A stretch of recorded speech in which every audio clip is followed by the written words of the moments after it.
I was young, I went looking for gold in California. I never found enough to make me rich, but I did discover a beautiful part of the country. It was called the Stanislaus. The Stanislaus was like heaven on earth. It had bright green hills and deep forests where soft winds touched the trees.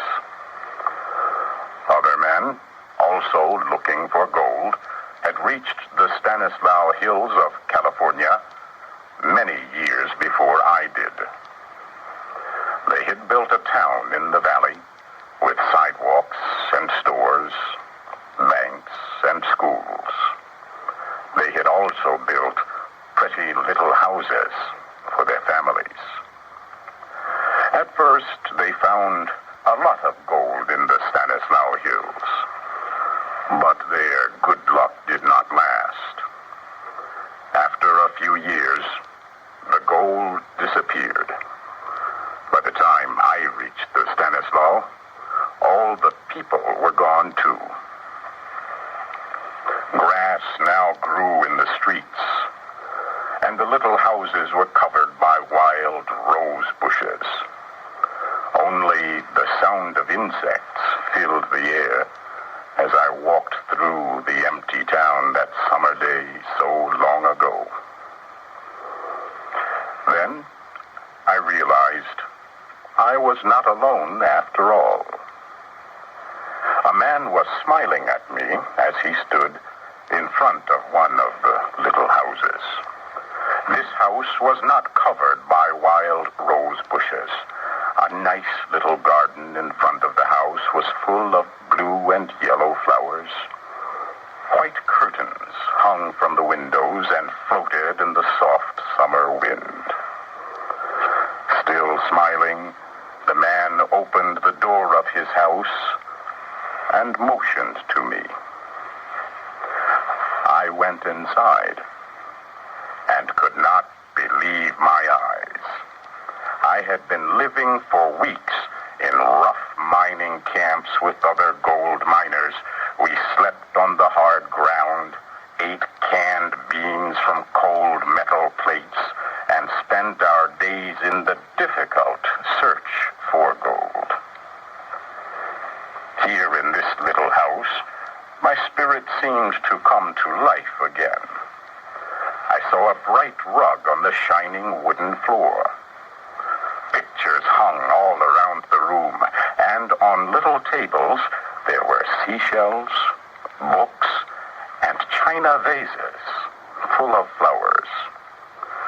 A woman had made this house into a home. The pleasure I felt in my heart must have shone on my face. The man read my thoughts. Yes, he smiled. It is all her work. Everything in this room has felt the touch of her hand. One of the pictures on the wall was not hanging straight. He noticed it and went to fix it. He stepped back several times to make sure the picture was really straight. Then he gave it a gentle touch with his hand. She always does that, he explained to me. It is like the finishing pat a mother gives her child's hair after she has brushed it. I have seen her fix all these things so often that I can do it just the way she does. I don't know why I do it. I just do it. As he talked, I realized there was something in this room that he wanted me to discover.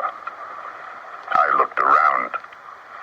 When my eyes reached a corner of the room near the fireplace, he broke into a happy laugh and rubbed his hands together.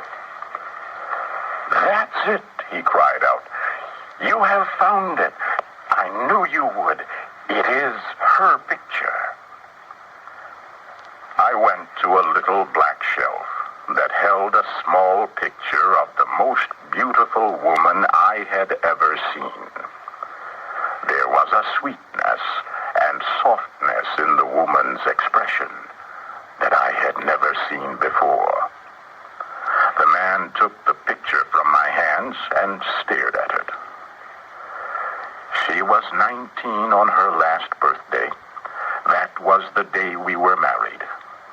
When you see her, oh, just wait until you meet her. Where is she now? I asked.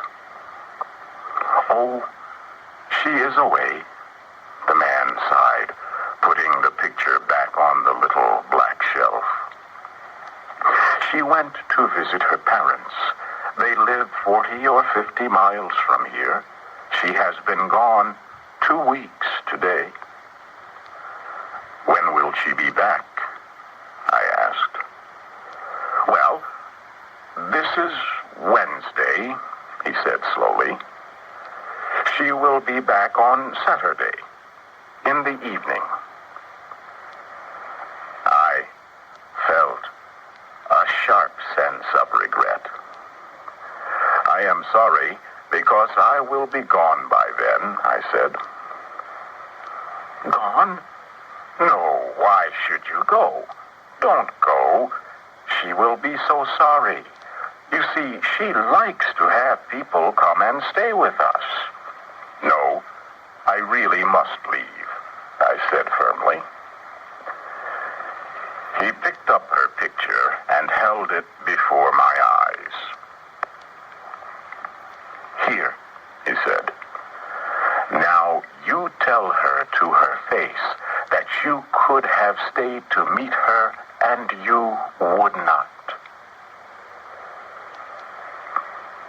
Something made me change my mind as I looked at the picture for a second time. I decided to stay. The man told me his name was Henry. That night, Henry and I talked about many different things, but mainly about her. The next day passed quietly. Thursday evening, we had a visitor. He was a big, gray-haired miner named Tom. I just came for a few minutes to ask when she's coming home, he explained. Is there any news? Oh, yes, the man replied. I got a letter. Would you like to hear it? He took a yellowed letter out of his shirt pocket and read it to us. It was full of loving messages to him and to other people, their close friends and neighbors. When the man finished reading it, he looked at his friend. Oh, no, you are doing it again, Tom. You always cry when I read a letter from her. I'm going to tell her this time. No, you must not do that, Henry, the gray-haired miner said. I am getting old, and any little sorrow makes me cry. I really was hoping she would be here tonight. The next day, Friday, another old miner came to visit. He asked to hear the letter. The message in it made him cry, too. We all miss her so much, he said. Saturday finally came. I found I was looking at my watch very often. Henry noticed this. You don't think something has happened to her, do you? He asked me. I smiled and said that I was sure she was just fine. But he did not seem satisfied. I was glad to see his two friends, Tom and Joe, coming down the road as the sun began to set. The old miners were carrying guitars. They also brought flowers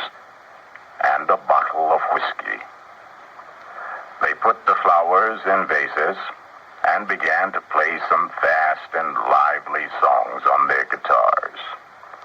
Henry's friends kept giving him glasses of whiskey, which they made him drink. When I reached for one of the 2 glasses left on the table, Tom stopped my arm. "Drop that glass and take the other one," he whispered. He gave the remaining glass of whiskey to Henry just as the clock began to strike midnight. Henry emptied the glass. His face grew whiter and whiter. "Boys," he said, "I am feeling sick. I want to lie down." Henry was asleep almost before the words were out of his mouth. In a moment, his 2 friends had picked him up and carried him into the bedroom. They closed the door and came back. They seemed to be getting ready to leave, so I said, "Please don't go, gentlemen.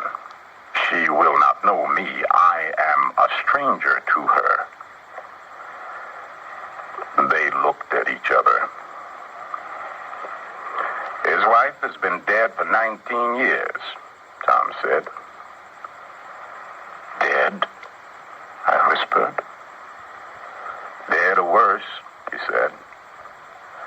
"She went to see her parents about 6 months after she got married. On her way back, on a Saturday evening in June, when she was almost here, the Indians captured her. No one ever saw her again. Henry lost his mind. He thinks she is still alive. When June comes, he thinks she has gone on her trip to see her parents. Then he begins to wait for her to come back. He gets out that old letter, and we come around to visit so he can read it to us. On the Saturday night she is supposed to come home, we come here to be with him. We put a sleeping drug in his drink so he will sleep through the night. Then he is all right for another year." Joe picked up his hat and his guitar. "We have done this every June for 19 years, he said. "The first year there were 27 of us. Now just the 2 of us are left.